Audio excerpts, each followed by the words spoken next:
Hello everyone, are you well? I'm just giving my mat a quick clean before this week's build. Huh? What's that? What am I building? Well, you'll have already seen the thumbnail, so there's the clue. To be honest, I didn't know what to build until I nipped to the shops and found this guy. No, it's not a 1,000-year-old alien, although with a little Mod Podge and tissue paper, I bet I could rustle up something just as good. Now, I'm saying guy, it could be a girl, I don't want to discriminate, but for the rest of the build I shall affectionately call him Trevor. And on that note, let's start scratching this build.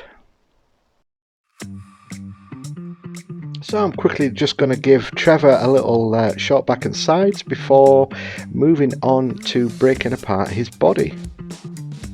I tried using my trusty spudger to break Trevor apart, but resorted to what I know best: brute force and ignorance. Once Trevor had considerably slimmed down, I chopped his spinal cord off and was left with just the skull. The jawline had a bit of flashing on it, so I'm just going to sand that down before moving on to the next part. I've had this Greebly box sat in another big Greebly box for ages now and never touched it, so I'm going to challenge myself and just use what I find from this box. God help me. I thought about using this cable tidy, but remembered from previous past builds that the plastic is very difficult to get anything to stick to it, so quickly ditched that idea. For Trevor's legs, I'm going to use these legs from a Digimon figure, I do believe. I think, I could be wrong, not quite sure, but you know, it all folds into one ball, and sort of when you rolled it along and it hit a wall, it opened up to show you this Digimon figure. I'm pretty sure it's Digimon. I'm sure somebody will tell me in the comments. Anyway, these legs are going to look great together with Trevor's head, so I've just glued them on. This thing probably came from the same Digimon figure that I'm not sure if it's a Digimon. Anyway, I'm going to stick it there, and then to cover the gap that it's created, I'm going to use this tail thing and just pop it into there, so that'll cover the gaps. Realising Trevor's head, because he's no hair, might get a little cold, I'm going to use these wing-like things and make it into a helmet to cover his bonds. And for all my non-English viewers, bonds is another name for head. To finish off Trevor's head attire, I'll use this bit to join these two pieces together so it looks all like it was meant to be once painted. This is the last of what I have from my Xbox One, which died a couple of years ago, sadly. I'll stick it onto Trevor's jawline and use the wires to look like it's connected at the back. Sorry about that last voiceover bit. I'd taken a sip of tea and almost choked to death. You see, I carry on my craft because of you guys. This tube looking thing came from a Nerf gun, which is now a targeting device for Trevor's left eye, but right eye to us. Left, right, well, it's going there anyway.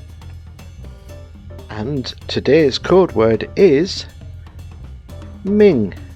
So if you're going to leave a comment, put Ming at the start of it so I know you got here before zapping forward to the glamour shots. I'm going to repurpose some of Trevor's bones and put them on the legs just to give it a bit more point of interest. At this point Trevor was looking kind of nearly complete, but still realised it needed something else.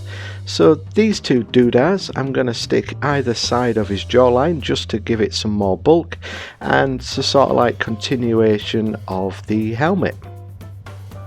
This green plastic thing is a barrel from an old water pistol that I thought would look okay on Trevor. This is some sort of laser targeting cannon system thing. I know, I have an overactive mind. No Skull Mech Walker would be complete without some chain, so I'm just going to use some chain that I got from Amazon really cheap the other week. I'm just going to randomly place it around his head so it looks like it's holding stuff onto other stuff. And now I do believe Trevor is fully kitted out. All that's missing is the primer, which I'll use with a rattle can of black. My bad, I do believe I've added some cogs to the mix, just because I thought, well, why not? It's been a long time since I've used some cogs on a build, so I'll just hot glued some cogs onto his legs, and then he went to go get a little spray paint. Now that Trevor was all dry, I took away all the sticky tack that I'd put on both eyes and underneath where the on-off switch is, just so they wouldn't get all clogged up with the paint. I know, forward thinking, eh? I bet people were thinking, oh, you've painted over the eyes. Not me. I'm too smart for that. Now, I could have gone all gung-ho and painted this all different colours, but I just thought, keep it simple, Aaron. So just going to use a dry brush of copper to start off with, just to try and get all the high points. I just needed to dab a little bit of black in the eye socket where the sticky tack had taken away the priming paint. Just cosmetic, nothing to worry about there. Then it was another little dry brush just to bring out some of the detail. I think I used a latte, I'm not quite sure. I wanted to make the pipe stand out against the copper, so I just used a blue on that one. I think it was called Midnight Blue. I have no idea, it looks bluer than midnight, but there you go. I had a viewer ask me the other day what sort of paint I use. Look, I just use cheap and cheerful paint. The cheaper the better, but I do find this brand that I use, which I can't, Artista, I think it's called.